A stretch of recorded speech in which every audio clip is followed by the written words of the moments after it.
You're watching BCTV. We're all about Brantford.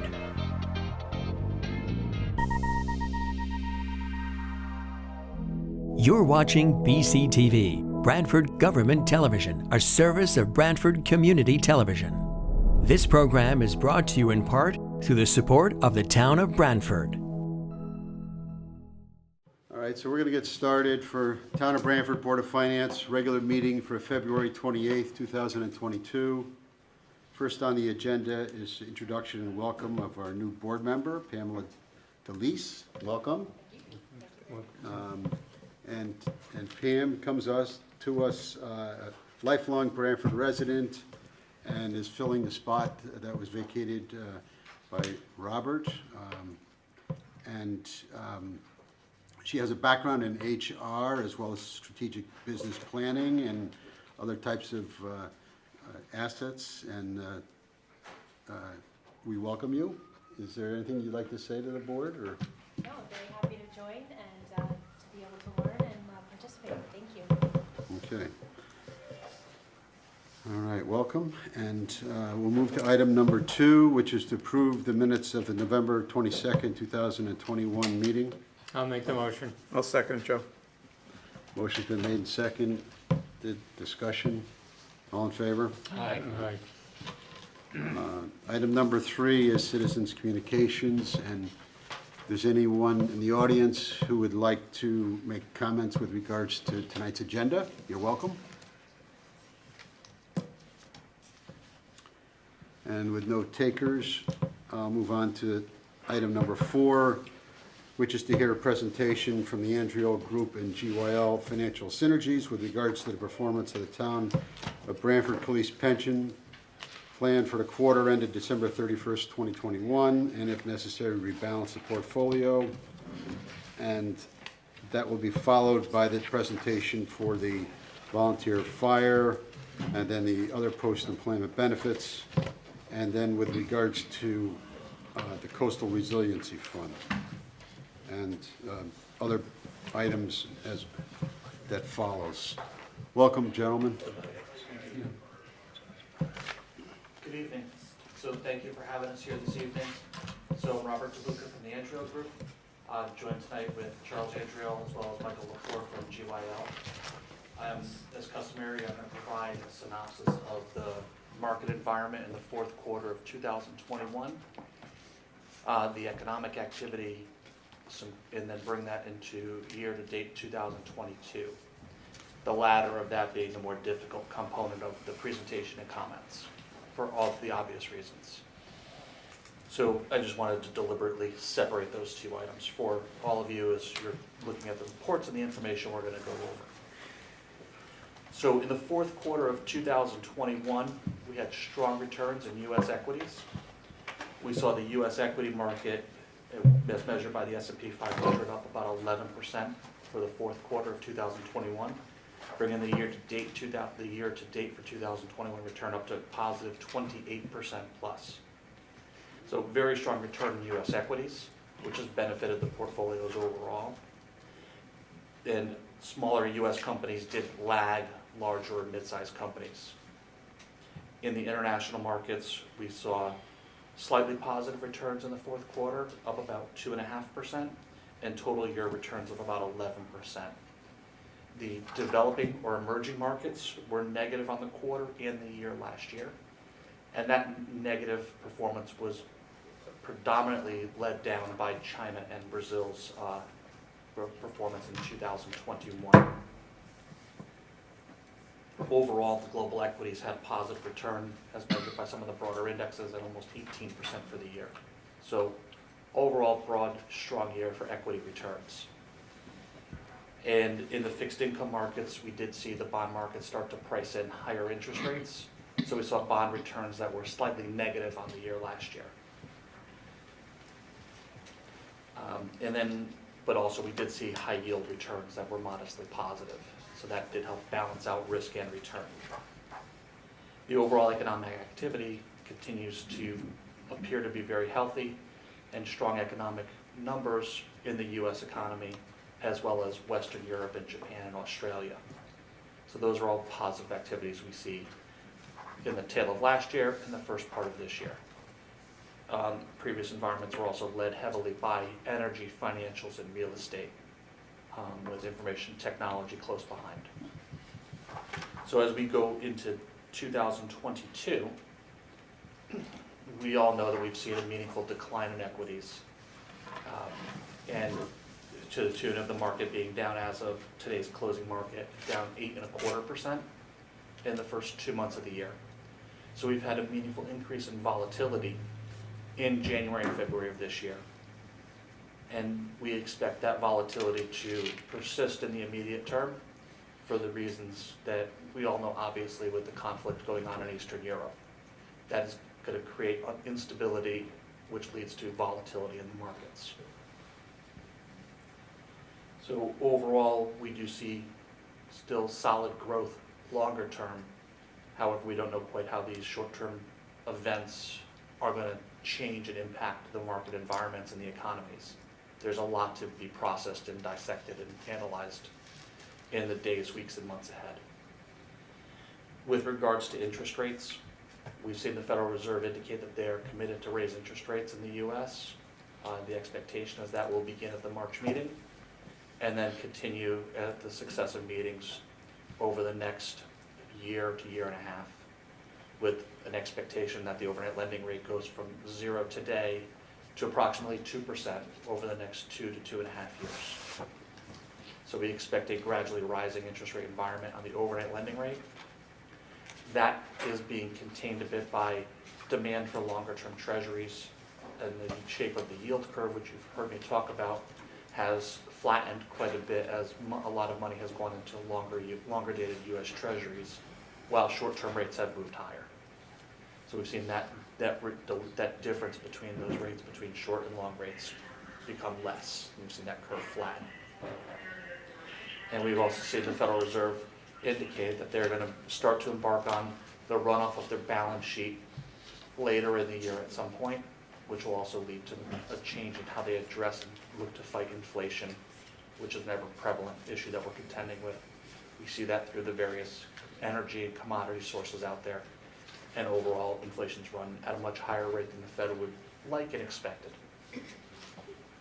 Now, again, we don't know how other issues going on globally will impact this, so we are paying close attention to how those developments are going to evolve with that regard. So with that, I'm going to let Michael jump into the experience of the funds. I'm sure we're going to have some questions back and forth on some of these topics. Thanks, Robert. Great, thank you. So if you'd like to turn to tab 1, and Ms. DeLise, I apologize in advance, I think because we printed yours at the last minute, I think it's in a different order. Okay. So if you would just turn to the tab that is for the Town of Brantford Police Pension. And under that section, if we would turn to page 19, please. We'll start with a 35,000-foot overview of the plan. Return for the return for since inception, averaging at 6.22% per year, leading into a total return of 210%. That is just slightly behind the performance benchmark, which was at 6.3%. However, that has come with approximately 8% less volatility than that of the underlying benchmark, and that's indicated by the beta figure at 0.92. So when we put that all together, we derive a alpha, or value added, excess return essentially above and beyond what we would expect given the amount of risk that was taken. And you can see that alpha of 0.03, a few rows down on the right. In dollars and cents, what that translates to is at the bottom right of page 19. We started on April 1st of 2003 with a beginning balance of $8.3 million. As always, ignore contributions and withdrawals. These contributions and withdrawals are purely from the asset side of the ledger, if you will. And so really that takes into account when we rebalance, move money amongst the accounts and what have you. And focus in on the net cash flow, $686,000. So essentially what that means is that since 2003, there have been about $686,000 in contributions above and beyond benefit payments. The market has earned between capital gains, dividends, interest, both realized and unrealized, $21.76 million. That brings us to the year-end value of just over $30.75 million.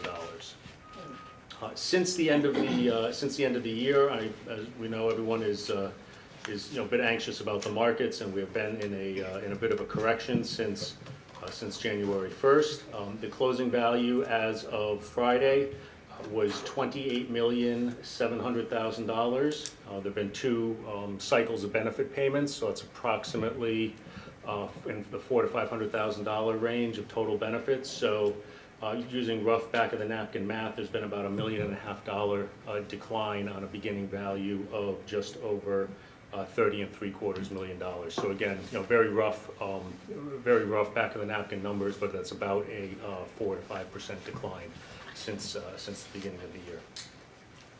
If we could turn back a couple of pages, please, to page 15. We'll look at the returns for 2021 as well as the fourth quarter. The performance of the plan is in the dark blue line across the top. So the pension plan returned 2.99% for the fourth quarter, performing slightly ahead of its policy, which returned 2.94%. Similarly, for the entire year of 2021, the return was 10.55%, also a bit ahead of the benchmark, which returned 10.26%. When we look at longer time periods, the relatively conservative nature of the plan and the fact that it's been overweight in cash for some time has led to a little bit of a drag during the strong market conditions.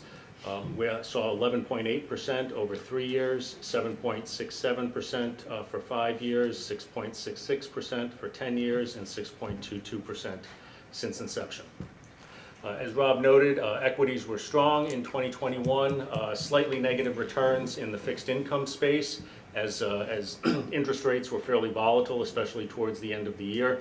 And you can see the fixed income portfolio was off by 19 basis points for the fourth quarter, off by 1.8% for the trailing 1 year. It did lag behind its benchmark a little bit, which was off 1.54%. That owes primarily to, although the interest rate environment was somewhat volatile, it was a quote-unquote risk-on year, and the relatively high credit quality restrictions of the police pension bond portfolio led to a little bit of relative drag. Longer term, as you can see looking at the long-term numbers, that credit quality restriction, although in more recent time periods has created a bit of headwinds going back to inception and including periods of market turmoil, including the financial crisis and what have you. There has been excess return with the bond portfolio averaging 4.07 versus 3.92 for its benchmark. As we all know, there's a tremendous amount of volatility in both geopolitical uncertainty abroad, as well as uncertainty about the interest rate environment and the inflation environment here in the United States. So right now, we're a little bit overweight in cash, and we're fine being a little bit overweight in cash. And so what we would like to do is not rebalance the portfolio, but some excess cash has accumulated in the equity account from interest and dividends and the like. So we want to sweep that into the cash account, and that will provide cash for several months of benefit payments, which should bring us through the end of June, maybe even into July. So essentially we have more or less enough cash to get through until the next contribution, assuming the contribution is made in July again this year as it has been historically. Okay, Michael, questions on the police pension fund? I got a question on the benchmarks. Do we recalculate those like over a certain period of time? Yes. Or is it done every 6 months or once a year? Or how frequently is that changed? Well, the performance of the underlying benchmark is calculated really daily.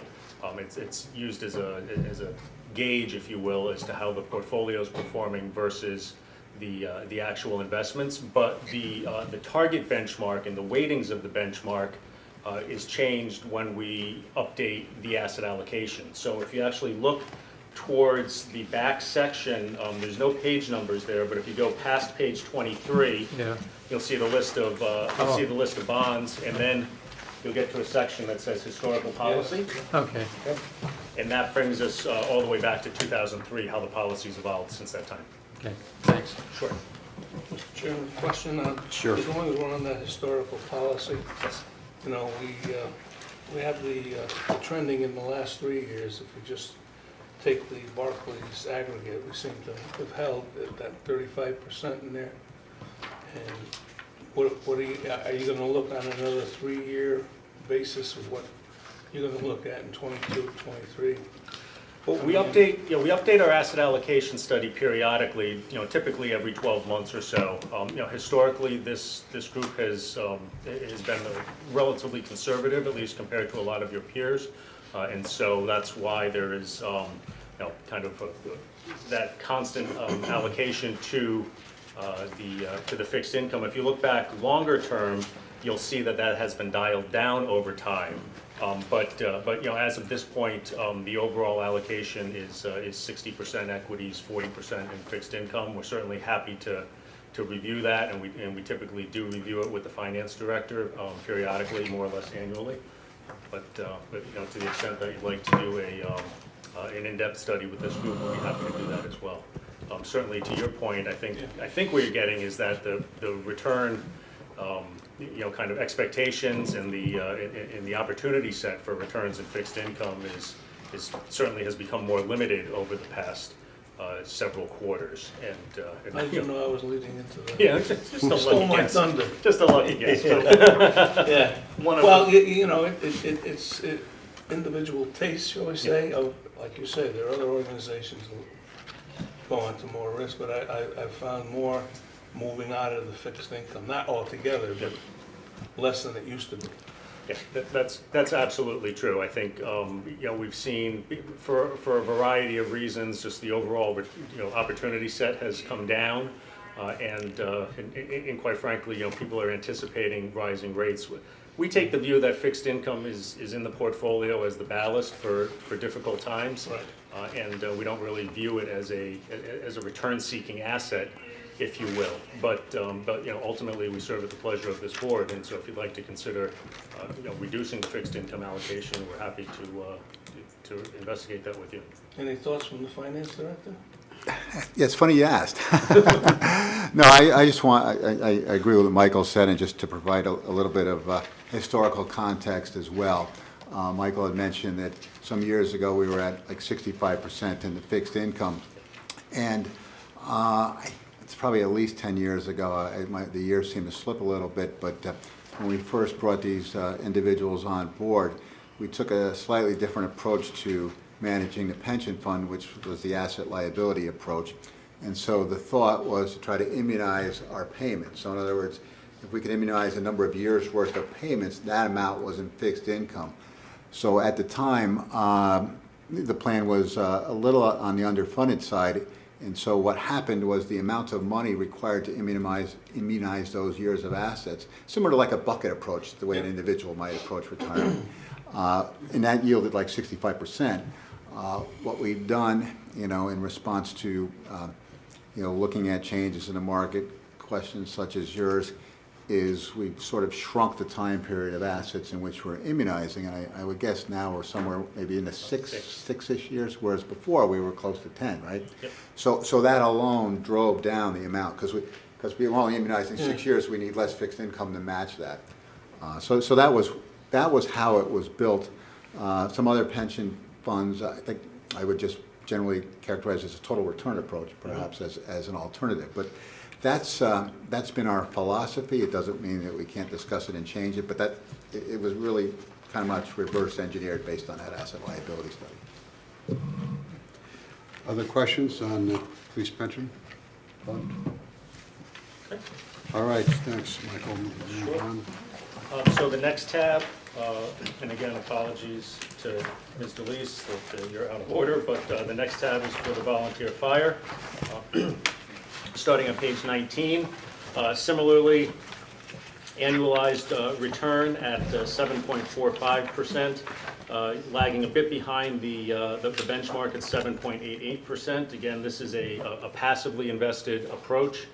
Because of the relatively small dollars in the fire plan, we use rather than using a separately managed fixed income portfolio, we use a Vanguard bond index. So this portfolio is really virtually all passively allocated. And the return has come with about, again, 8% less volatility, is evidenced by the beta at 0.92. So it also yields a slightly positive alpha, a little bit less at 2 basis points. In dollars and cents, going back to 12/1/15, which was the time period when, prior to that, the police and fire pension were grouped together in one account, essentially, and the actuaries and the auditors did the breakout, but they were separated back in 2015. Since that time, there's been about $1,075,000 in inflows, as well as $506,000 in earnings. So ending value as of 12/31 was $1,585,000. Much like the police pension plan, we are not recommending a rebalancing as of today. We are overweight in cash, and we're happy to be a bit overweight in cash right now, not only for benefit payments, but also in light of the market volatility. And value as of Friday was $1,495,000. If we turn back a couple pages, we can look at the underlying performance. As noted, we're passively invested here, so we see returns very consistent with the underlying benchmark. Return for the quarter was at 2.9%. Total return for 2021 was 10.31%. And then if you look farther to the right, in the dark blue line, you can see the 3-year return at 11.76, 5 years at 7.68, and going back to 2015, December of 2015, 7.45. Okay. Questions on this fund? Harry? Oh, We're good? okay, great. Okay. So moving on to the Opeb Trust. Good. Everyone's chuckling. I guess we're moving quicker and quicker. But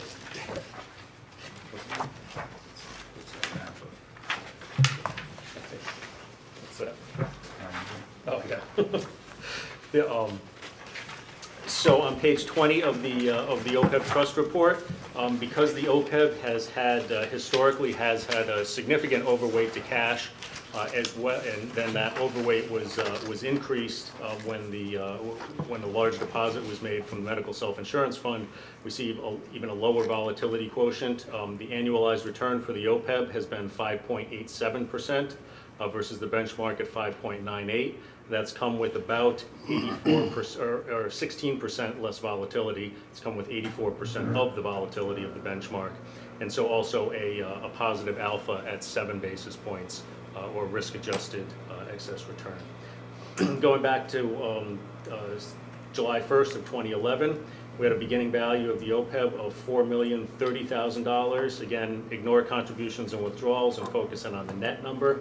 $24,120,000 in net contributions, and then $9.345 million in earnings, bringing us to just under $37.5 million at the end of the year.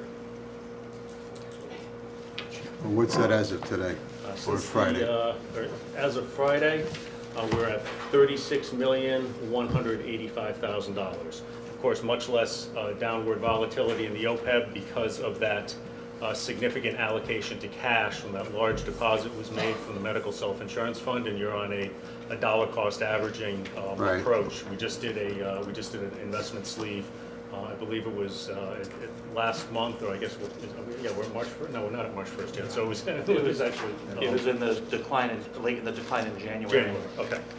So our timing on that looked, in hindsight. What the market okay. did today? The market was down most of the Tanked day. again. The Dow finished down slightly. The NASDAQ finished up slightly. I think they were both. I think the Dow was down about 0.5%, and the NASDAQ was up about 0.5%. So this is down. Excuse me. This is down. Yeah, probably a bit. Yeah. Everything's down, but this one is down less because it's got more in cash. Yeah. Yep. Thanks. Sure. Similarly, no rebalance recommended for the Opeb. We're on a regular schedule, and we regularly consult with the finance director with regards to investing the Opeb dollars.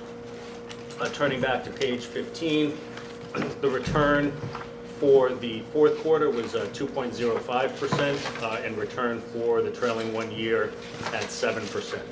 Longer term, 3-year was 9.68%, 6.74 for 5 years, and 6.25 for the 10-year number. While since inception we go to 5.87.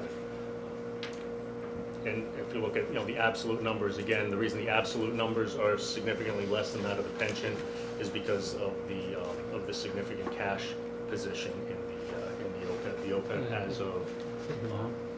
as of the close on Friday, we had approximately 32.5% in cash. So it was just over $11.75 million in cash at this point in the Opeb. Okay, questions on the Opeb fund? Okay, you want to move on to Jim's Coastal Resiliency Fund? Absolutely. Not much to report here, because this of course is the first report for Jim's CRF. And I say that affectionately, too. It was a great idea, and it's, I'll let you carry on, Michael. Okay, thank you. So page 17, again, we really don't have a whole lot to report, less than a full quarter. The money was invested throughout the month of October and actually finished up in early November. The fixed income, this portfolio, of course, is primarily fixed income. It's got a 60% fixed income target, which is restricted by statute to government bonds. And so those purchases were started by your fixed income manager in early October, and then those were completed towards the end of October, but some of those bonds were new issues, and so they actually didn't even settle until mid-November. But in that relatively short period of time, the 2 months of full performance we have, the return had been 40 basis points. Slightly better than that going back to inception, but again, it was the first month was a partial month, but including the month of October, the return was 1.88% in total. Of course, things have been negative, and we've seen a little bit of a sell-off in the equities and a little bit of volatility in the treasury markets, and the value as of Friday, $1,880,000. Thanks, Mike. Just one thing, if I may, the finance director had told me he received a couple of questions, I think not from anyone on this board, but from a couple of folks who had seen the report about the cash flows, asking about withdrawals, and I just want to emphasize that where you see contributions and withdrawals on this report, that's not from an accounting point of view, that's from an investment point of view. Focus in on the net cash flow, and you can see that's a 0 from 11/1. Because there have been no cash flows since 11/1, but when we look at it over a longer time period since inception, that positive $1,925,000, which of course was the initial contribution. Okay, thank you. Questions with regards to this fund? No? Okay, we want to move on to item number 8, which is discussion about the Mesuro Financial Group. Sure. So Mesuro Financial, based out of Chicago, has been your fixed income manager for the better part of 20 years. They've done a very good job, both primarily based on credit research, and also working with as Jim had mentioned earlier, with the immunizing a certain amount of liabilities and managing the credit restrictions in the overall portfolio. We received word a few weeks ago that one of the portfolio managers primarily responsible for your portfolio, as well as one of the analysts had left Mezzero, or was in the, or actually, we heard about it about a week before he left, and then he left in mid-February, and is not going to another fixed income manager, is going into private credit research line. But as a result, we have issued an RFP to look at alternatives for the fixed income portfolio. Our feeling about Mezzero is that although they've done a very good job for you, they're a relatively small shop, very, kind of a boutique-oriented firm. The senior-most person there that has been involved with the portfolio from the get-go is still there. He's kind of, been sort of thrust back into a day-to-day leadership role. But ultimately, it was a fairly significant loss with the folks that they left. Or with the folks that left, and so consequently, we're looking at, and just about a week and a half ago, we issued an RFP to 3 fixed income managers to look at some alternatives. That is due back to us in mid-March, and then we'll do our analysis and work with the finance director, of course, and ultimately report back to you all if we make a recommendation for a change in the fixed income management. At this point, they're formally on a watch list, and we would recommend that you kind of note that for your minutes. But we don't recommend any specific action with regards to the portfolio for a variety of reasons. One, because again, the senior-most person that had been there is still there, a gentleman by the name of Peter Hagel, and then in addition to that, their primary credit analysts are still in place. And ultimately, quite frankly, it's a high-grade government and high-quality corporate portfolio. So it's not the type of thing we want to make take dramatic steps immediately, but it's something that we're taking a close look at. Thanks for the update. Questions from the board? The on question on one of their divisions is an insurance company they have? Some kind of... Mezzero, I'm not sure. They may have an insurance arm. I'm not certain. They're big into alternative investments. Right. And they do a fair amount of real estate, hedge funds, that sort of thing. They may or may not have an insurance business. There were some issues there, but nothing concrete. Yeah, no organizational issues. And the fixed income shop, which was, I believe, was what Steinrow when it was originally hired, when Brantford originally hired them, I believe, is still kind of a semi-autonomous unit within the Mezzero universe. Yeah, I mean, I think it's important to note that we haven't lost confidence in Mezzero. They've been, very, very happy to help us customize the management component to meet the needs of Brantford in terms of risk and in terms of the quality of the bonds that they own, which they don't typically do. So we are going to go through this RFP, RFI, but that's just to look out there and see whether there's something that makes more sense. But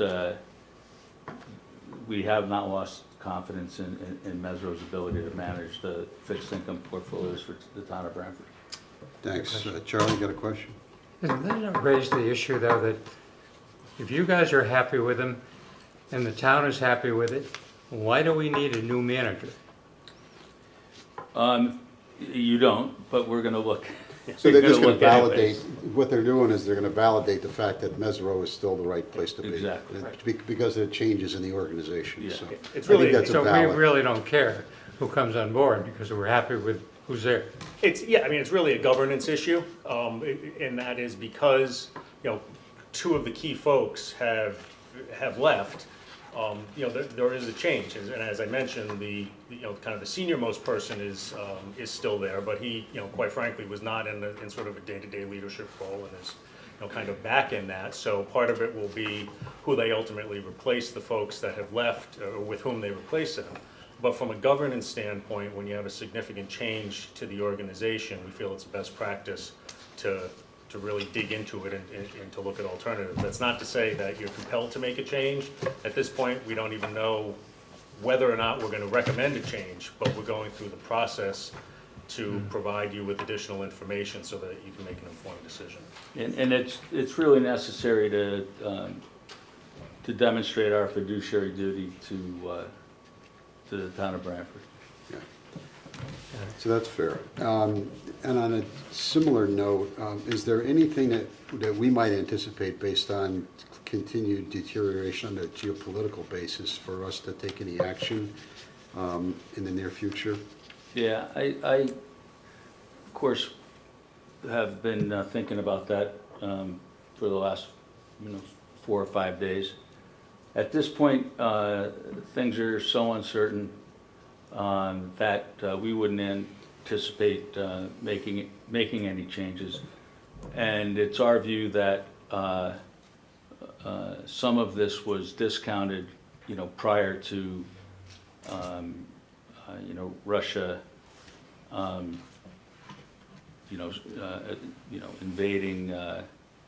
invading Ukraine. So the market kind of started to reflect the possibility that was going to happen, even though every pundit and every government out there did not believe that was going to be the case. So at this point, we're watching very carefully. If as Michael indicated as he went through the various accounts, we're carrying cash, and also puts us in a position to take advantage of lower prices or lower indices as we get more clarity in terms of what's going on in Europe, and kind of changes by the day. I don't follow my own advice, but I would give you some advice. Don't watch the news 24 hours a day. Unfortunately, I do, so I'm just hanging on. But we have to be careful with the information that we get from the various sources. A lot of it is politicized, and we want to avoid that. We don't want to make decisions on politicized opinions. So we're watching the data, and we're still early on in this. Hopefully not that we don't see this going on for a significant period of time, but it may. And there are a lot of sanctions that were put in place by Europe and the U.S. that are going to affect both the European economy as well as the U.S. But we're still not. There's really no clarity as to how that's going to happen at this point, or how it's going to affect us at this point. And hopefully we'll know more tomorrow night after the State of the Union, but it's highly likely that we won't know much more. So we just have to monitor it. If there were to be a really significant issue that we need to address, we would contact Jim and voice concerns and or voice optimism, and we would meet and make changes pursuant to agreement by your committee. Okay, appreciate that. Any other questions of this group? Thank you very much for your presentation. Thank you. Good night. Okay, agenda item number 9 is to consider and, if appropriate, approve a request from the Shoreline Adult Education Program Facilitator for the following budget transfer for the current fiscal year: from purchase services $3,000 to travel $500 and miscellaneous expense $2,500. Welcome. Hi, I'm Christine Bjork from Shoreline Adult Education. And as you said, we are requesting $3,000 being moved from our purchase services account. We have had less expenses than anticipated this year. And we also had a credit from 2020 for bus trips that got canceled. We're asking that $500 be moved into travel. We have had enrichment classes at various locations outside of Brantford, so that money is to put towards mileage for our enrichment coordinator. And we're also asking for $2,500 to be put in miscellaneous expenses. We're very excited that Brantford Festival is back on this year, and we would like to participate. Okay. Do we have questions? I'll move it, Joe. Moved by Jeff, Second? seconded by Harry. Discussion? All in favor? Aye. Thank you. All set, thank you. Next is to consider and if appropriate, approve a request from the Board of Fire Commissioners for the following fire services budget transfer for the current fiscal year from regular wages and salaries, $105,000, to overtime, $105,000. Chief, Deputy Chief, Commissioner, got the big guns out tonight. Yeah, heavy body. Welcome. Yeah, we are asking for this transfer from regular wages and salaries of $105,000. The surplus is a result of the 4 vacancies we've carried up until December. We've filled one. We have one gentleman in the fire academy, but we're still, we still carry 2 full vacancies. So the replacement costs are out of overtime. So it's the surplus is we haven't been paying anybody out of the regular salaries. We've been paying them out of the overtime account. So we're moving from salaries to overtime to cover that. So it's that simple? It's as simple as that one's as simple as that. And this will get you through the fiscal year? This will not get us through the fiscal year. We'll have to do this again at the end of the year. And you'll have sufficient funds in your budget?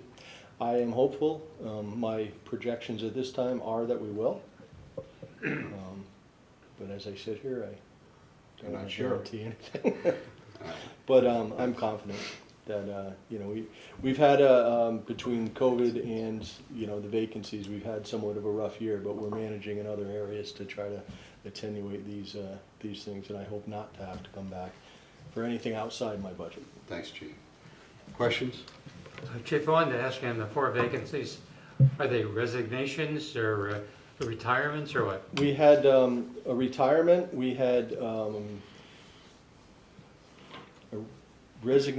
two resignations. One of our best employees decided she was going to follow her dreams in another state. She started a young family, and her husband got transferred to California, so that was our loss. She was a great employee for us. Another gentleman decided that this wasn't for him and left, and then we had Chief Was he a new trainee, by the way? Huh? Was he a new trainee? No. We luckily he didn't cost us too much, Charlie. He was transferred from another department, didn't stay long, and we didn't miss anything with, as far as losing any investments per se. Which is are you on the lookout for? Yeah, so we have we're going to talk next in item 10A about staffing issues. It is getting more and more difficult to find qualified candidates for the firefighter paramedic role. Paramedics are in a pretty short supply. They have their choice of departments, and so it's proven a little bit difficult. There's a lot less people that are seeking that type of employment, and the length of education is now up to 2 years for a paramedic, so there's this gap, and we're competing with everybody else that has followed Brantford's model and using firefighter paramedics. We're now in competition with a lot more departments. So we do have several different means of looking for new employees, which is we are part of the 14-town consortium. We did a paramedic-only test, which only resulted in 6 candidates, or 14 candidates. We hired one off that list. We have another that we're hopeful, when they're not quite ready yet. one of the things that we don't want to do, and what we've decided to make a conscious effort, is we're not just looking to hire someone to fill a seat. We want to find a qualified candidate that wants to work for the town of Brantford, that's going to give us the commitment that we're going to give to them and keep them. So, but that candidate pool is fairly limited right now, so it's been a challenge. Thanks, Chief. Other questions? Move the transfer, Joe. Moved by Jeff, I'll second it. seconded by Victor. Discussion? All in favor? Aye. Okay, 10A is to consider and if appropriate, approve a request from the Board of Fire Commissions to increase the hourly rate of part-time EMT and paramedics to the following. For paramedics, $35 an hour, base pay plus 10% bonus paid quarterly if the member works 72 hours or more in the quarter, an average of 3 shifts per month are worked. And that's equaling $38.50 per hour, I guess. EMT, $24 per hour base pay plus a 10% bonus paid quarterly if the member works, again, 72 hours or more in a quarter, an average of 3 shifts per month are worked would equal $26.40. The funding for this request currently exists as there's a surplus in the part-time medic account because of unfilled shifts through 2022. So before we get into the discussion about this, are you asking for a transfer or you're asking So for? we have the money existing in the account. Within that account. Within the account that they would be That paid you're out. being paid out of anyhow. Right. So you're giving us heads up for the fact that it's not what we had budgeted for, not what you had budgeted. Correct. So it's been a a long-standing that we come before the Board of Finance for any future encumbrances. So the actual encumbrance in request for additional monies in that account wouldn't come until the fiscal '23 budget, but we wanted to obviously get your thoughts and approval before we got that far, because we really need to do this now. We started this process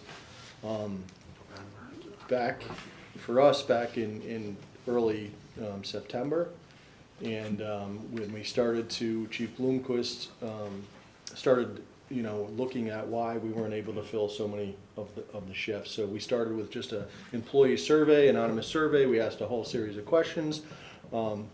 Wages was it was a concern, and it kind of went like this. Well, if I can work at this job, for instance, Madison, and do 2 calls a shift in Madison and make $38 an hour there, come to Brantford, make $30 an hour and work my tail off because I'm doing 8 calls in a shift, I'm going to go to Madison. So that was, we started saying, well, wow, we just, we thought we were fairly competitive in the wages. Let's do a wage study. So we looked, we gathered information from all of the commercial services, the local services surrounding us. So, Madison, Middlesex, AMR, Nelson Ambulance, Hunter's Ambulance. And we are, with our base salary, we are kind of just below the top of those rates, but we feel we needed to build some incentive for the people to get the top step, so that's where that 10% comes in. If they work enough shifts, then they'll get the higher rate, because we're... What are we paying now, Chief, for those? We're paying $30 an hour for a paramedic. And what about the EMT? 22. 22? Yeah. Okay. So, it is a fairly steep jump, but we got way behind the market, and it happened a lot faster than any And of us so saw this coming. is not only, this is for recruitment as well as retention? No, we have a well, yes, it is for recruitment as well, because, we're competing with these other agencies to find the same talent.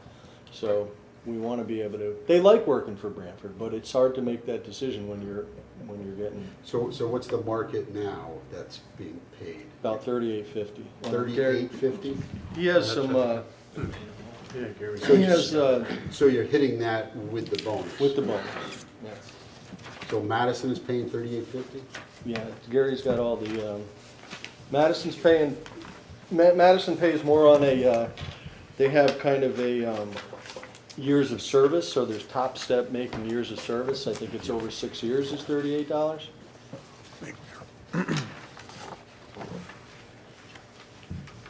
AMR is paying. Richie, what does it cost to train a paramedic? Well, we don't pay for the part-timers to train them. We hire certified paramedics already. Okay. So it really doesn't cost us anything. So what we used to- the didn't we benefit used to do us that is, or not? what's that?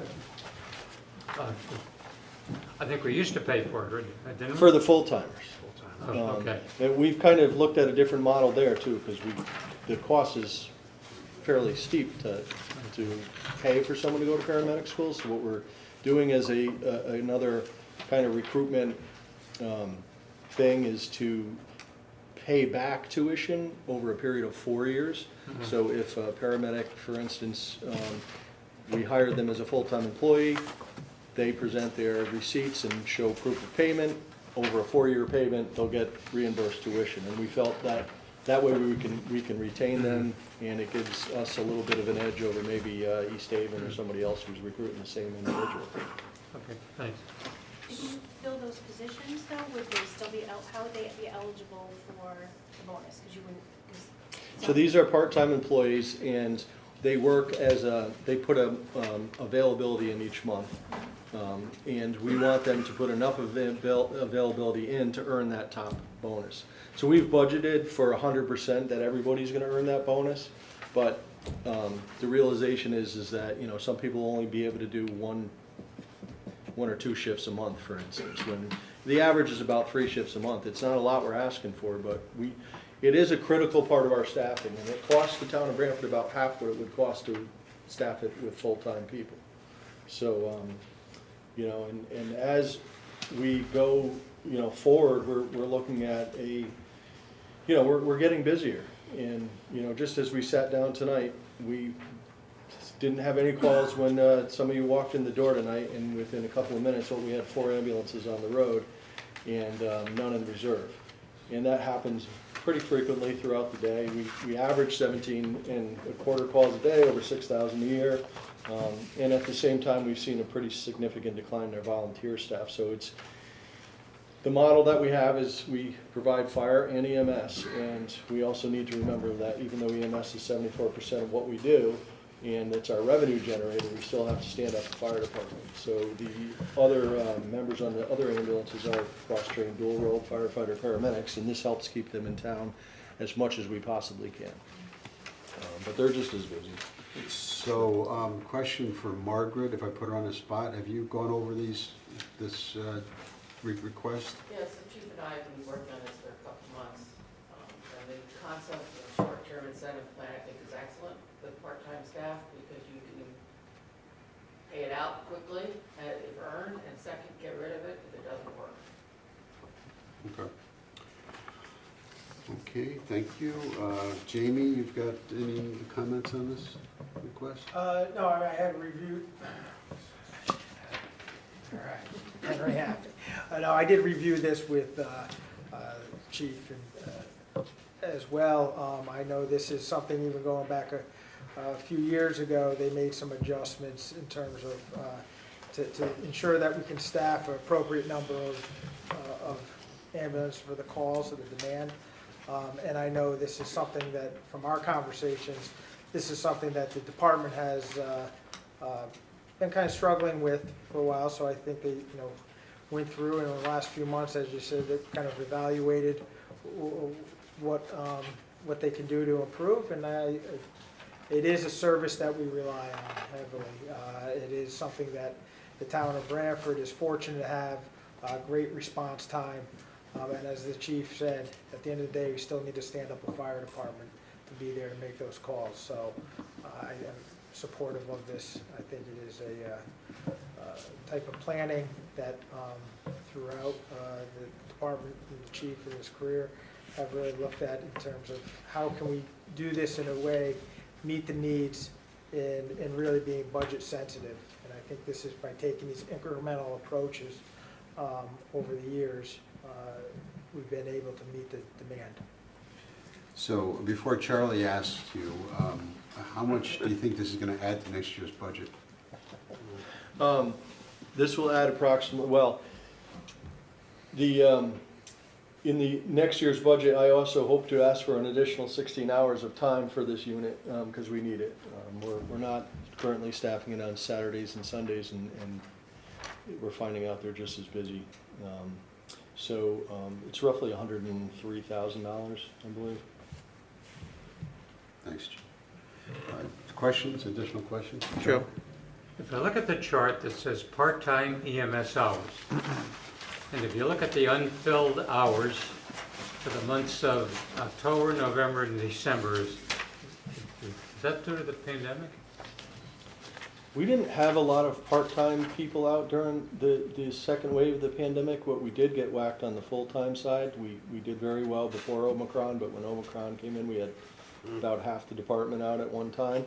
But it's more, people just haven't been picking up shifts, and when we ask them why, they're, you know. It looks strange, it's going up and then it's coming down. Well, now, the other chart will show you in there is that the full-time staff is taking a lot of those shifts now, and that costs me oftentimes time and a half for them to take it. So there's a cost on that side that that's where that kind of gone down. As we filled that vacancy on the full-time staff, it eliminated some opportunity for their extra work there, so now they move over into this because there's so many open shifts. They're only entitled to 15 a month, unless there's, nobody takes it, then they're eligible for more. Okay, got it. Thanks. Joe, question. Jeff? Doesn't the career have first right of refusal on these? They have right of refusal to up to 15 a month. Total. And then if there's none that we can fill otherwise, then they can have more. And when's this increase going to take effect? We hope April 1st. Okay. And it's only for part-timers? Yes. So if a full-time career person They works have a over different- 72, they're not getting a bonus? This is a different, they have their own, I understand, I'm just making sure it's clarified for the minutes. yes. Thank you. And these are not bargaining unit participants? These are non-bargaining unit employees, Non-bargaining, correct. thank you. Only EMS. Thanks. Other questions from the board? So we want to move this? I'll move it, Joe. It's been moved by Jeff, seconded by Harry. Additional discussion? All in favor? Aye. Joe, just so you know, the RTM will not pick this up. This will be brought up when the chief does his budget. It's one for. Yes, thank you. So the RTM is not acting on this. Correct, Dennis. Yes, thank you. Okay. Take care, folks. Okay, thank you, everybody. Okay, next is item number 11, to consider and, if appropriate, approve a request from the Register of Voters for the following budget transfer for the current fiscal year: from moving and storage, $1,500, from equipment rental, $2,550, from building rental, $1,000, from other purchase services, $4,500, postage, $616, for a total of $10,166. Transfer into meal supplies, $212, and other supplies, $9,954. Welcome, gentlemen. Evening. Thank you.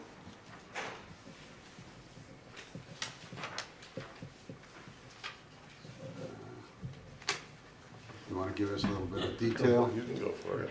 Or, You're the senior.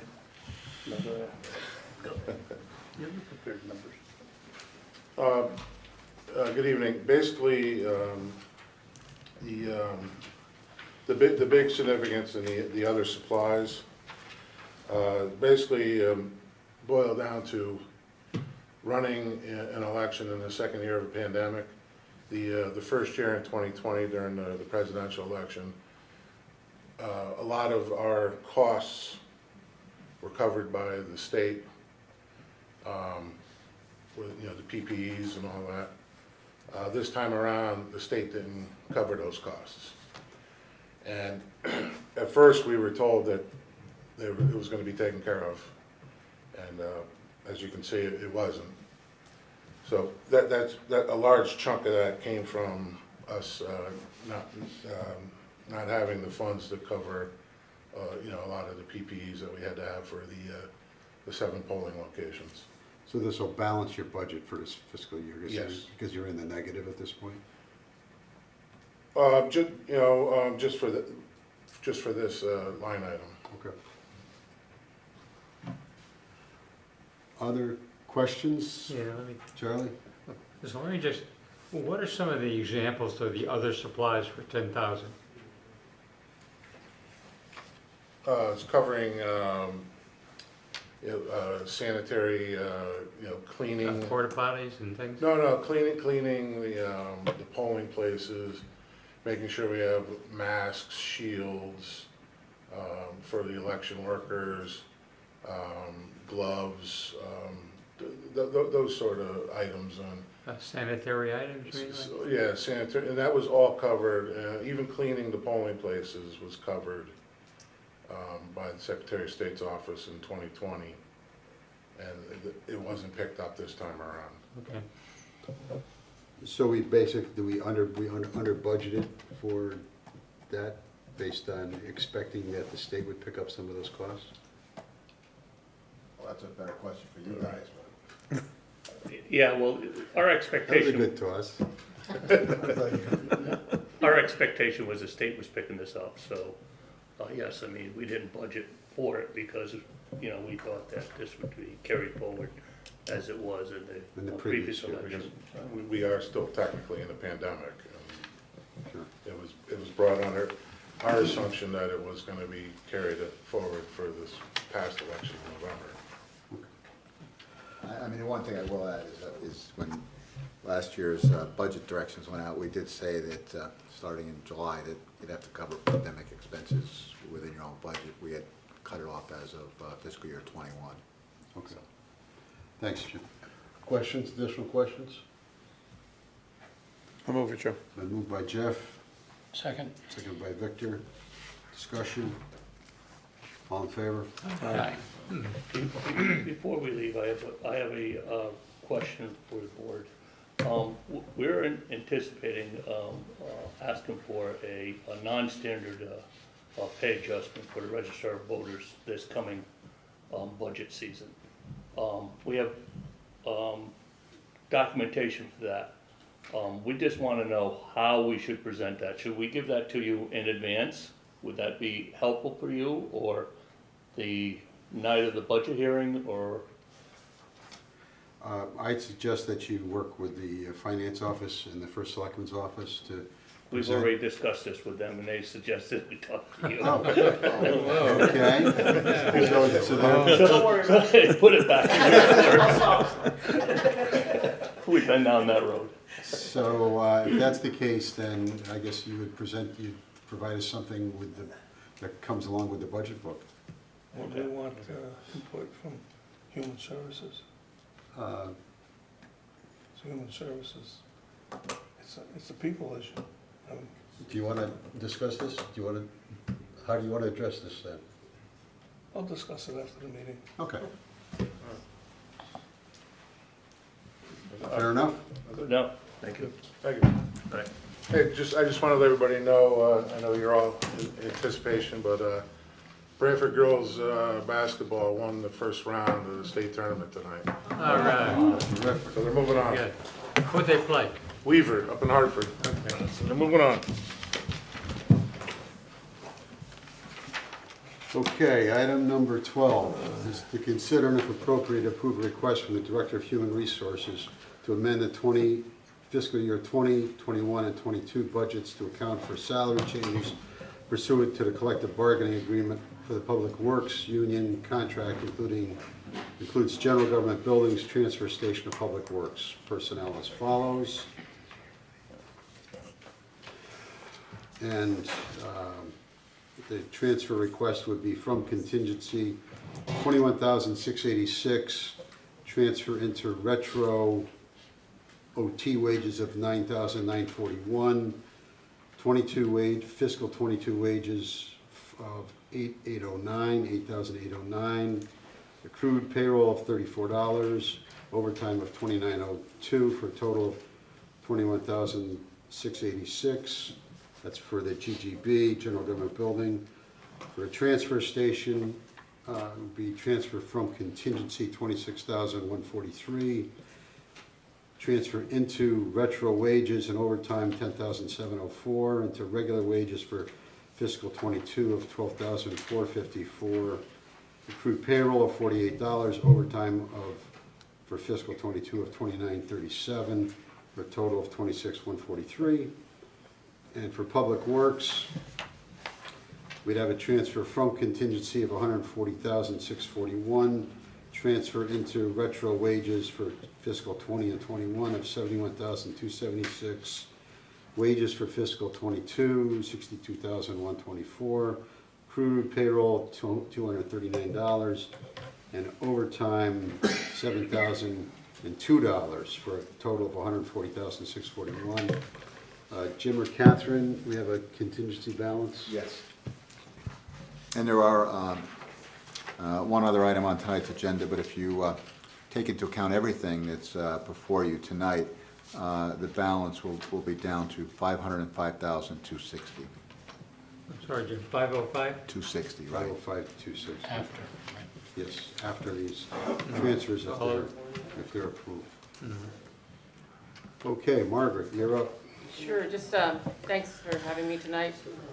I'm happy to report that we've concluded almost two more contracts in completion. We have 6 more to go. But I'm happy to say that, that the Public Works union contract, after a couple of years, finally settled successfully, I think, for both parties.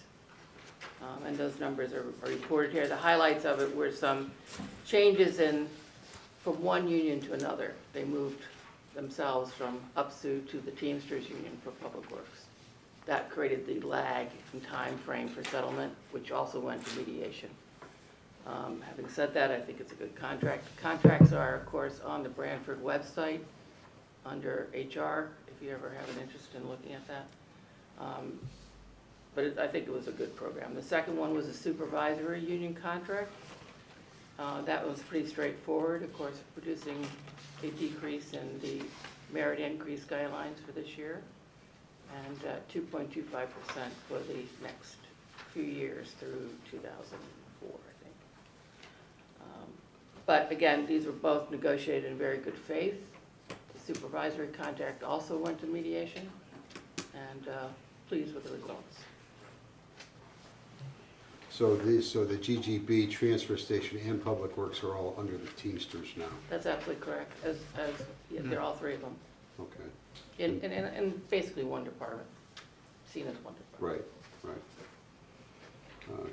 Questions from the board on this? And Margaret, I just want, when were they settled? How long ago? I can give you an exact date.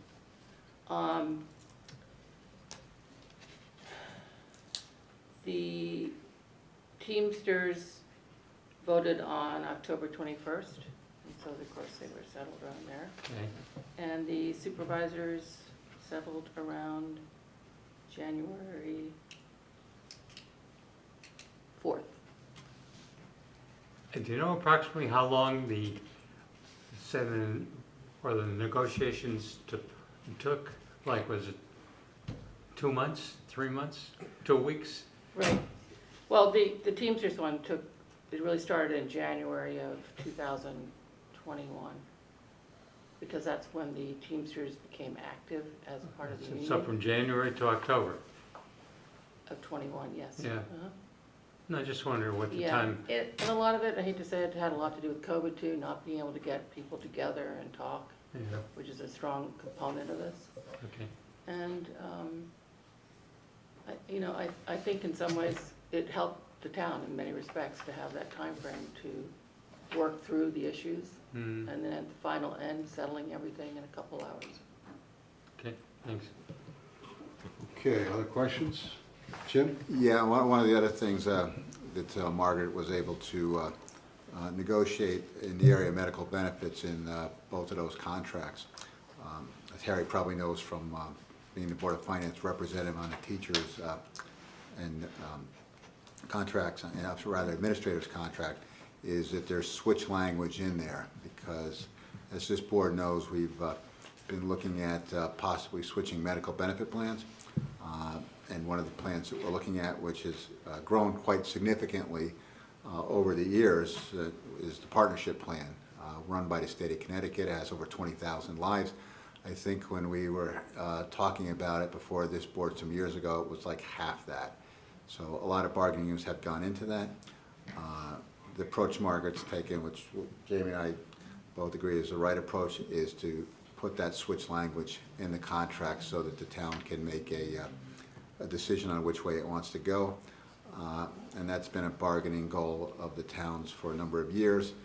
The contracts were set up so that they would be basically expiring at all around the same time to try to put that language in. And so I think that's another benefit of your efforts is the partnership. Yeah, and this is something, of course, that we all, three of us, have been working as a team on, is the medical plan and discussing medical plans. But the reality of all medical plans are done by year basis these days. So we do not have a recommendation right now for the board yet for our medical plan. Okay, thanks. Additional comments or questions? So we want to move this? I'll move it, Joe. Second. Moved and seconded. Discussion. All in favor? Aye. Okay, item number 13, to consider and if appropriate approve a request from the Director of Human Resources to amend the fiscal 22 budget for the accountant for salary changes pursuant to the collective bargaining agreement of supervisors. Union contract, this contract is effective July 1, 2021, as approved by the RTM, will increase salary budget for fiscal year by 2%. And it's transferred from contingency, again, of $21,262 into various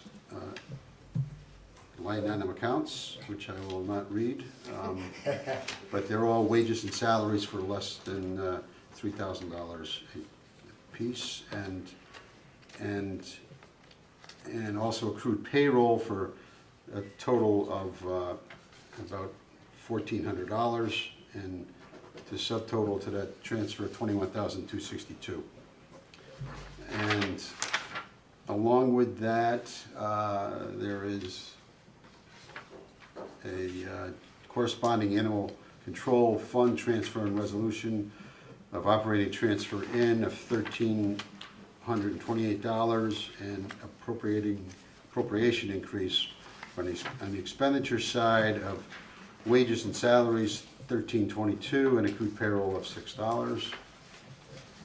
So I guess do we have questions on this transfer? Is this all related? This is all part of the same contract? No, separate. This is a separate This is contract? supervisor's contract. Okay, so do you want to? A little summary of it? Sure. Sure, I guess you're most interested, of course, in the wages. We settled at 2% for this year, and then 2.25% for each year thereafter through June 30th of 2025. As Jim said, we also include that medical language in the clause for possible usage of the state medical plan for the upcoming years, and the other relevant issues really having to do with more operational issues than anything else related to finance. But I think it was a fairly successful contract for both the employee and for the town. Okay. So this is the second union that you've settled with? That's correct. And when- This fiscal year. Right. So we did wastewater treatment earlier, but that was for the last fiscal year. Got it. Questions on this transfer, Charlie? And just so I read it right, the one on the supervisors changed from July 1st to 2021, but the prior one for Public Works goes back to 20. To July 1st. Yeah, of 2020. Yes, that's Okay. correct. I just wanted to be, Again, due one to is the 3 lag. years, one is 2 years. Correct. Okay. There's a little more retro on This it. is not retro, this is basically in the current fiscal year. That's absolutely correct. Other questions on this? I'll move it. Moved by Victor, Second. second by Harry. Discussion, all in favor? Aye. Okay, and related, we have another resolution that's related to this that says, offers resolved that the Board of Finance recommends to the RTM a transfer out of $1,328 to the Animal Control Fund to fund salary changes pursuant to the collective bargaining agreement for the Supervisors Union. This transfer will increase the fiscal year 2022 budget for the Animal Control Fund from $388,547 to $389,875. Would someone like to move that? I'll move it. Moved by Jeff. Second. Second by Victor. Discussion. Again, this is the corresponding fund transfer resolution that's needed. All in favor? Aye.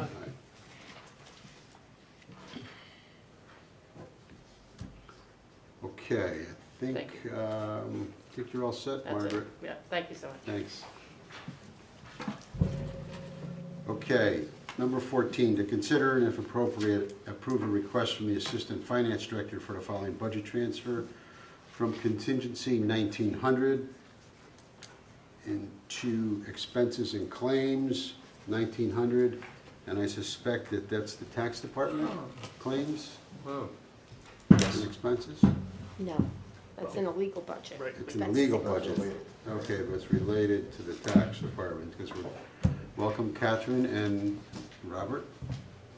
Thank you for hearing us on this issue this evening.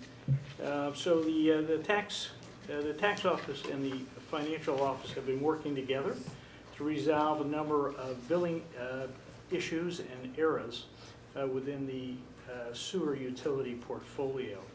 As a result of our research and findings, we're requesting this transfer of $1,900 this evening.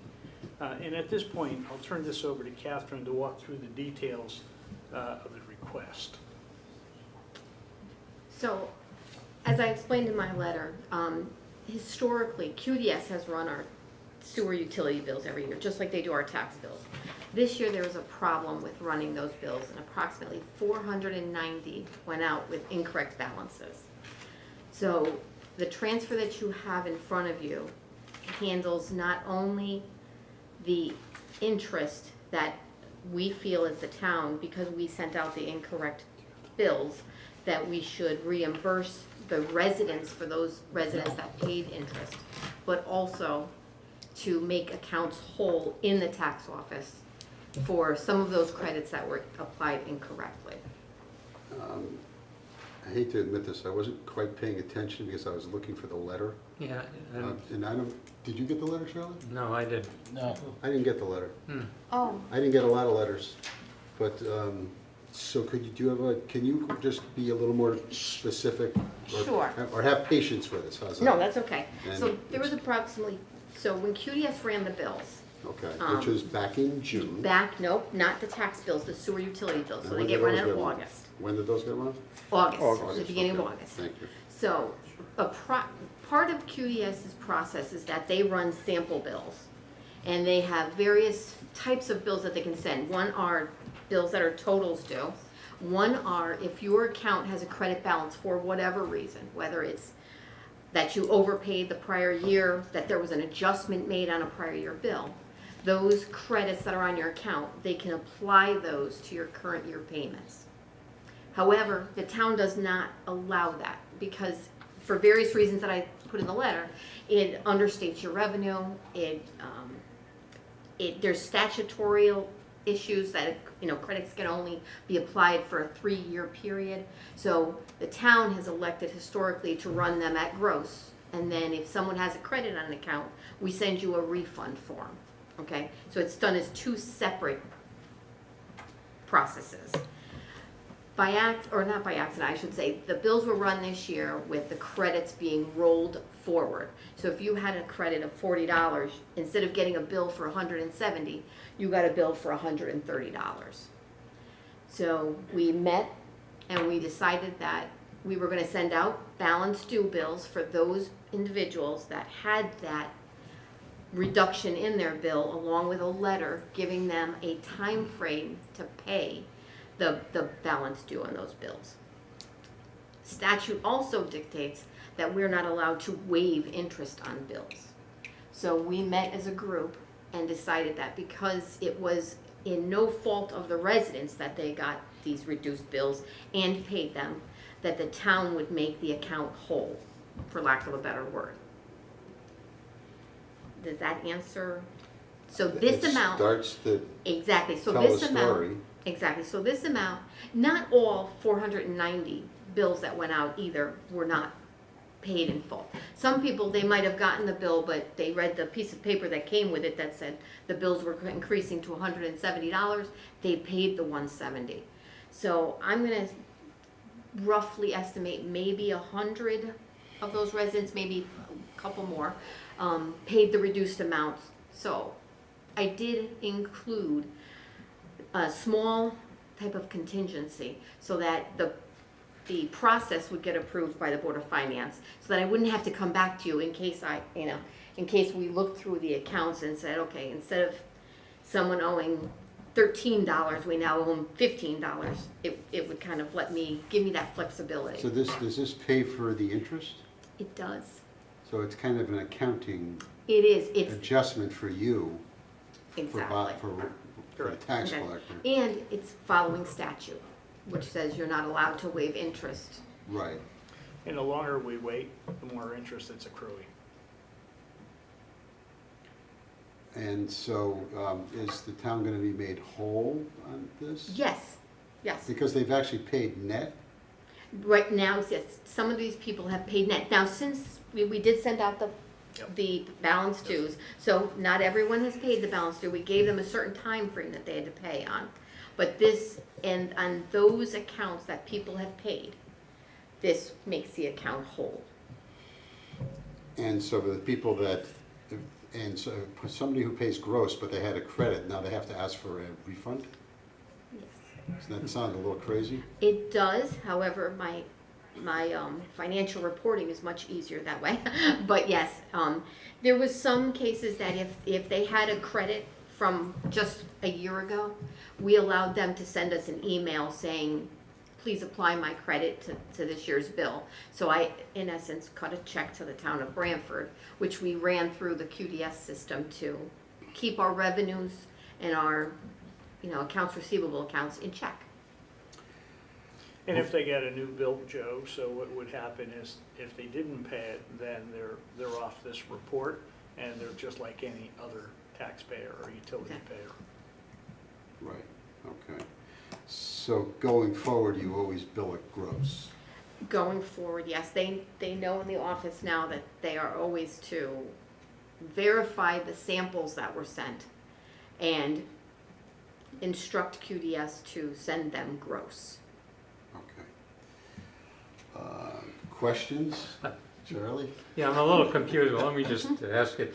So if somebody overpays the bill, yes, rather than automatically sending the money that they overpaid to them, the resident has to say, please send me my money back that I overpaid you. Yes, and that's common in all municipalities, most Really? of them. Well, exactly, because it's not. That's a statute or a regulation? No, I think it's, I don't believe it's a statute. I would have to defer to Bob because I don't work in that office, but it is a common practice amongst, I'm gonna say we probably polled 30 towns, and it is a common practice because if you just roll it forward to the next year, your receivables are off, your revenue is understated. There's a lot of bookkeeping that goes into that end of it as well. So this keeps finance happy, and the tax office books are also made to jive. It is a statute, Charlie. Okay, no, Okay. no, I just find it awkward that you have to ask for your own money back. Oh, absolutely, but that is the way it works. Okay, additional questions? I'll move it. It's been moved by Victor, Second? seconded by Harry. A discussion? No? Okay, all in favor? Aye. Aye. And while we have Robert here, Thank you. and how are things at the tax department? Good, they're moving along, making progress every day. And I know that there was reporting that was happening in the last fiscal year, or maybe for the budget session, you could give us an update as to status of workflow and other types of receivables you might have? Sure, we can do that, absolutely. Okay. All right, thank you.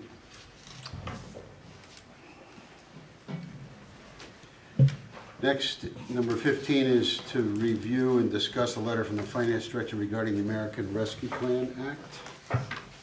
Okay.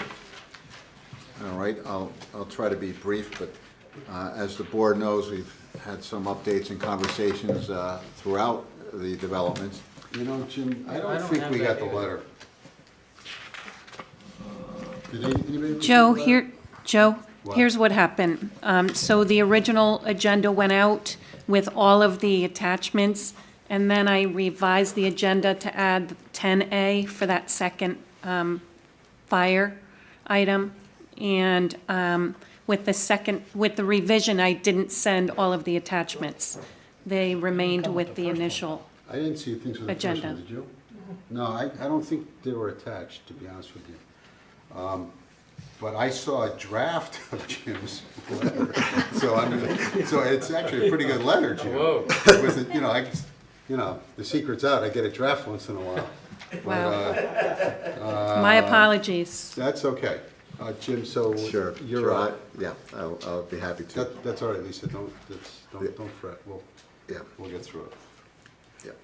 Go ahead, Jim. And you guys are used to hearing me talk anyway, so it probably works out. But yeah, so over the months, I think I've said that this in my career. I've spent more time trying to figure out what's going on in Washington than Hartford, which is a bit unusual. And as it relates to the American Rescue Plan, you may recall the last time we were briefing the board, there were interim regulations that came out. They were only about 151 pages. In January 7th, new regulations came out. They were 437 pages. However, I think there's some important developments which I'll hit the highlights. So basically, to kind of review, back when we were talking about this and what the government was talking about in May was that, out of the $350 billion that went to state, local, and tribal governments, they basically made rules that said you can use that for public health, negative economic impacts, investments in water and sewer, investments in broadband, and revenue loss. And the town of Brantford was slated to receive about just under $8.3 million, in which we received half of that in June of '21. And Excuse me, Jim, how much did we? $8,257,021. Okay. And so then in January, the final regulations came out, and there's a couple of significant aspects to it, which I think are very positive for the town of Brantford. In the original regulations, it was somewhat restrictive unless you claimed a revenue loss. And if you claimed a revenue loss, you can use that for what they call government services, which is kind of broadly defined. And at the time, the town wasn't looking to go through all of the hoops to make a revenue loss claim. Philosophically, we also didn't really have, with the exception of probably the ambulance revenue, we didn't really see an adverse impact of revenues to the town. You may recall we had even taken some provisions with our fund balance using a 95% collection rate and other things, but fortunately the town was fine. The good news is that similar when you do your own taxes, you have really two choices. You itemize or you take a standard deduction. If you itemize, you keep records on how you got to your itemized total. If you take the standard deduction, you take the deduction that the government gives you and no questions asked. They introduced a similar concept in the revised regulations, which they called the standard allowance. And so the standard allowance basically said, if you actually are receiving less than $10 million, we're going to give you a $10 million allowance, which then you can use for government services, and very broad latitude in using that with the provision that you don't supplant. So in other words, in a future budget, if we were to use that money to fund the fire department's payroll, we would be supplanting, because then we wouldn't tax for their payroll, which we do on a regular basis, and then years later, we get stuck. So the other aspect of this, which relates to, what sort of process are we going to use to allocate these funds? And again, this only applies to the town's dollars. The Board of Ed throughout this process has gotten about 4.9 million of other types of dollars, and that's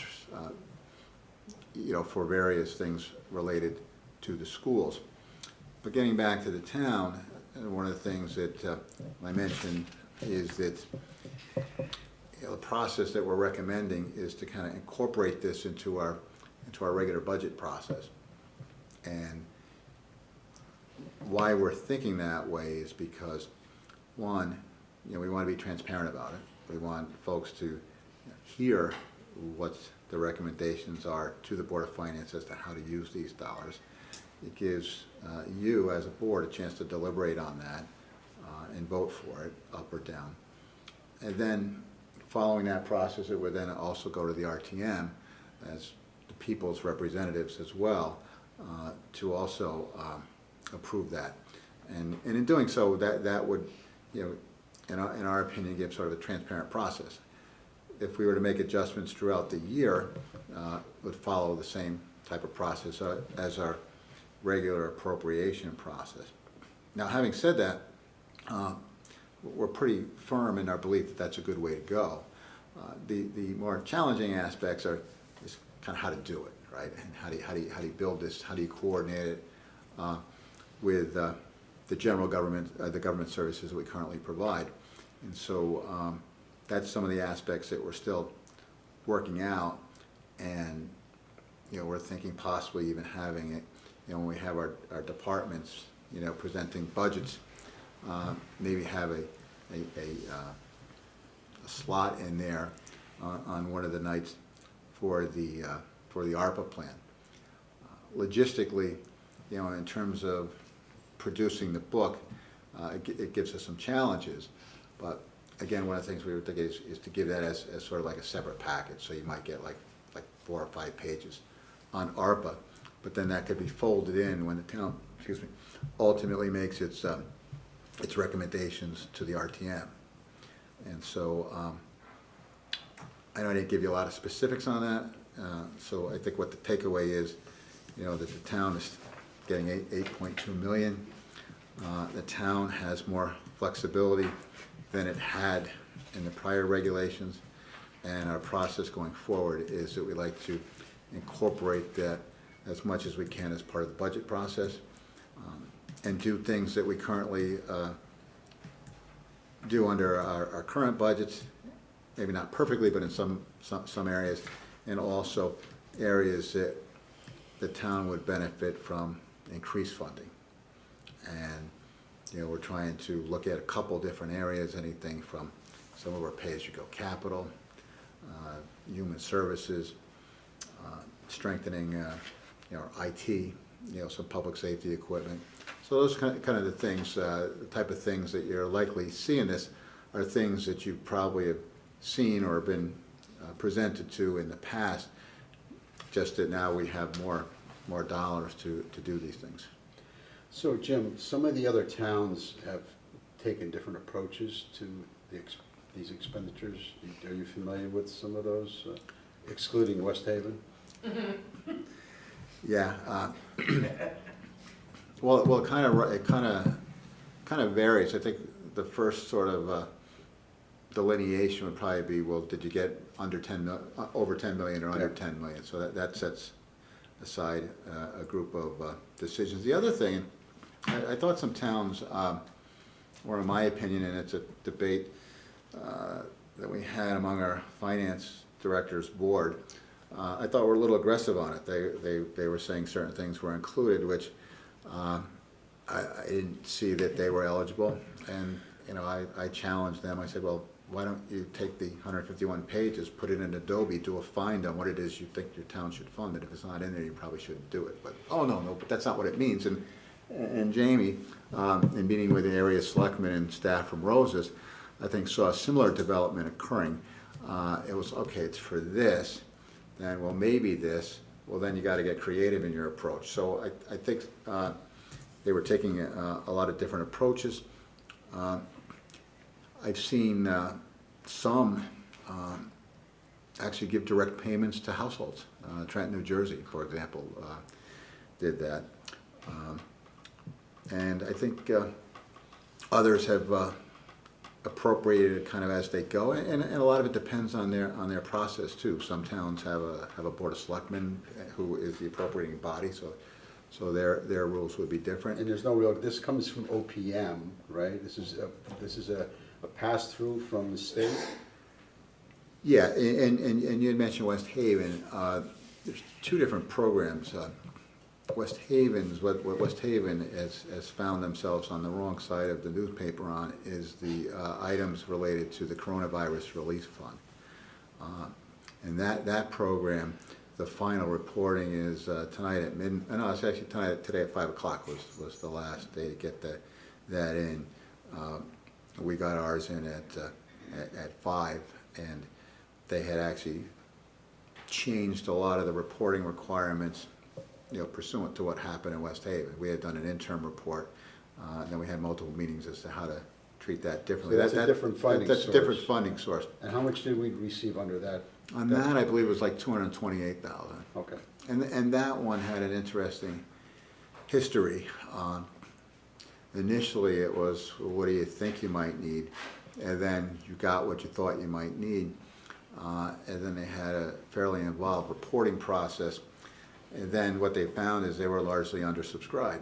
And so OPM came up with a formula that allocated the balance based on one of the things they used, factors was based on population, which as a result favored the larger communities in the funding formula. And so, like the West Haven example, not to pick on them, but the amount of fraud was multiples of what the town even received, what we even received. Right. Just to put it. So this new program, though, this is a pass-through from OPM as well. Ours, is it directly received from the federal government or from the state? Well, basically that's a good point, because we're under 50,000 people. We're what the regulations call a non-entitlement unit, and non-entitlement units would get our drawdown from the state. And there's no real guidance as to how to administer this, other than what's in the 150 pages.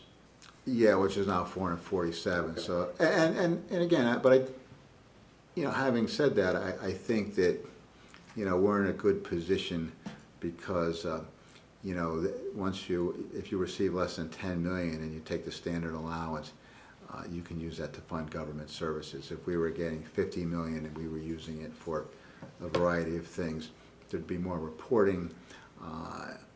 There's more data that you'd have to collect on whether your program's meeting the intended need and what it was affected to do, like how many people did you serve, how was it affected, how did it change?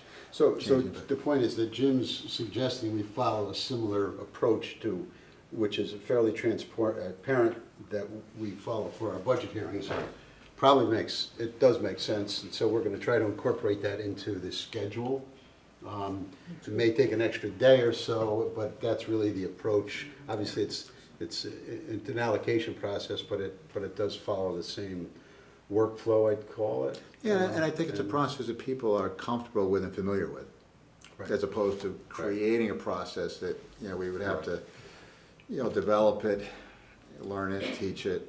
So for tonight, this is kind of like an intro to it, and then I'll sit with Jamie and Jim, and we'll try to fine tune it in the next several days, I guess, and that way we know how it impacts the schedule and where we go from there. Jamie, you have input on this? Yeah, Joe, I think it's just important for, not only for the board, but for the RTM members who are here, as well as the public. Certainly, as Jim did a great job in laying it out what the process would be, what we think is the recommended process for Brantford. To your question, what are other towns doing? It really does run the gamut, and I agree. there are many communities that took a aggressive approach. I think one thing that what is presented or requested in this first allocation, that'll be the initial allocation. There'll be others. The whole 8 million, certainly we won't have a plan in terms of ready for the budget process in terms of how all those dollars will be distributed. I know members of the board know, but for the benefit of the public, these dollars need to be obligated by December 31st, 2024, expended by December 31st, 2026. I think it's important for the town to take an approach when we're deploying these dollars, whether it's into the community, funding various aspects of government services or human needs, that we are really looking at that this is an investment, although has to be expended beyond 2026. We want to ensure that we're deploying them in an efficient manner, but also in a way that may have impact beyond the 2026.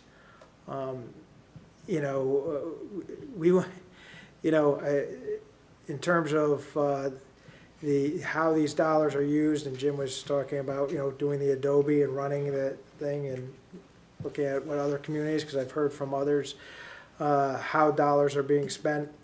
We want to make sure that we're taking a thorough approach into spending these dollars, maybe sometimes creative and looking at where the needs are, but we don't want to become creative with our justification.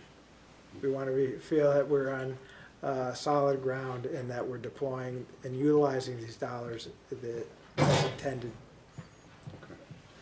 Yeah, and just to follow up on that, some towns were appropriating the dollars before the final regs came out in January. Yeah. And it worked out for them because the final regs kind of grandfathered some of that stuff in, which, unless they had a very, very good inside track, but I tend to doubt it, I think it just worked out well for them. But Okay, thanks. So more to come on this over the next week or so. Can Lisa send us? Yeah, you will send out the package, the rest of the package for reference for, including, I guess, the letter from the registrars, which we didn't see. So, okay. And we're getting there, number 16 is to hear an update from the finance director regarding a recently passed ordinance related to the aging balances and capital accounts. And yeah, and Peter Black is here also, and actually a lot of the credit really goes to him. In terms of this ordinance, and again, this is something that we'll be dealing with the Board of Finance and the RTM, but in the fall. But since this was passed in October, and there was a letter on this as well. But just to give you kind of a background and overview, in our capital funds, we really have sort of two general groups of accounts. We have like the 700 accounts, which are our pay-as-you-go capital projects. They get funded with a general fund budget. Typically, capital stuff would be bonded. And, over the years, those balances would tend to accumulate. There might be residual balances. You have a lot of projects that's the same project, but it's over a number of years they accumulate. And many times I come to this board and reallocate those dollars. And for example, in the last Board of Finance, in setting the mill rate, some of those dollars got reallocated to the police pension fund. To give an example, we've done some others. However, that's myself looking at certain areas and trying to accomplish that. The other thing that RTM members and others were looking at when they saw those transfers, the obvious question is, well, what are the other balances that are out there? And this is a conversation that's gone over a period of years. And the question comes up, well, is there a process, or do they sunset at any point in time, these balances? And the answer that I would give historically is no. Capital projects are have typically inception to completion, and they carry over from year to year. So the RTM had expressed an interest in developing an ordinance that would deal with these balances so that they would potentially get swept over a period of years, or they could be reallocated. So they reached out to me for some feedback on this. I had polled some other towns.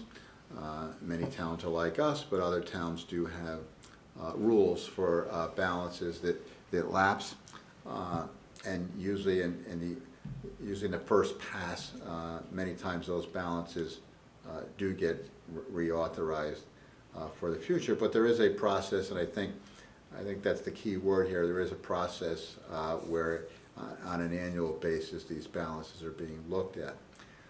As it relates to the bonded projects, we got some input from our bond counsel, and with bond proceeds, if they were to go back, typically you want to allocate those, or at least say that you're using it for debt service, or use it to reduce future debt. So that's kind of the history of this. I think it's probably been, a couple of years the RTM was looking at this. Peter, would you say? Yeah. So you want to hit the highlights of? Yeah, I mean, the highlights are, as Jim said, I mean, when we appropriate for capital accounts, there's been no sunsetting. As you know, for the operating budget, it sunsets. When it closes out the year, that's it. It flows into undesignated. And if Catherine runs her accounts, there's been stuff that's 15 years old sometimes. And it's been a haphazard approach based on interests of particular RTM members, like Don Conklin, and for instance, will come in and pester Catherine and say, run me the reports for capital, for police, or my committee's responsibilities, and then go and sit with the department heads, or at budget time we go over and say, what's the status of this project? And this is a way of regularizing it. And we had conversations with Jim. We said, the non-bonded stuff, we probably expect that to be accomplished within 3 years, more or less. And that's the process that we've set up here. It's the current fiscal year, whatever fiscal year it's appropriated in, plus 2 years. And if it's still an ongoing project, the Board of Finance and the RTM can reauthorize that project. If it's not, the department can ask for the funds to be reallocated. If not, they'll get swept into undesignated fund balance. Same approach for bonded projects, other than it's going to get swept into debt service, at least nominally, and it's a lengthier time. It's the fiscal year it's appropriated in, plus 6 years. So basically the idea is if something's a big project, big enough to be bonded, it's probably going to take longer, but we don't want it to wait there forever. And this will just mean that we're looking at monies that we've appropriated years ago and making sure that they're being used properly, or if they're overcome by events. One example would be some of those police things that Jim mentioned, that we said, we're not sure we really want to do these projects, so we're gonna do a study to figure out everything and probably bond for that, and we're gonna take these other residuals and move them into the pension fund. So that's hopefully enough of a Reader's Digest version for you. Peter, and this was passed by the RTM recently? It was passed prior to the end of last session, at the end of September. Okay. So we're bound by this, and so this will be, Yeah, the idea was we just do it on a fiscal year basis. Jim said every year, we aren't worrying about when in the fiscal year the money's appropriated. Most of it would start July 1, but that way it's less wear and tear on the finance department. But as we approach budget season, we'll be running those reports by departments. The department heads should be able to say, hey, I still need this money, and if you don't, it's expiring, so, think of something else to do or else you're gonna lose it. And that way we're not appropriating new tax dollars when there's old tax dollars sitting, being unused. Okay. questions on this update? All set? Okay, I think, thank you, Joe? Peter. I just wanted to tell you it was approved by the RTM on October 13th, 2021. Okay. All right, so we'll get a copy of this. And I think we're good. And with no other business to come before the board, I'll entertain Joe, a just motion. one thing, because I just so I have a peaceful day tomorrow, because Lisa keeps saying why I didn't defend her. The email that went out at 2:19, there's the 4 reports and the agenda. If you go to the attachment that has the agenda, scroll down through that has all the letters. So I just wanted to clear that up, because. Thank you. She keeps saying, why aren't you telling? That's okay, well, so I'll have to, I missed it, so thank you. We got through it anyhow, and with no other business to come before the board, I'll entertain a motion to adjourn. So moved. The motion's been made. Second. Seconded, all in favor? Aye. All right, thank you, folks. This program was brought to you in part through the support of the Town of Brantford. Watch town meetings and other videos on demand at BrantfordTV.org.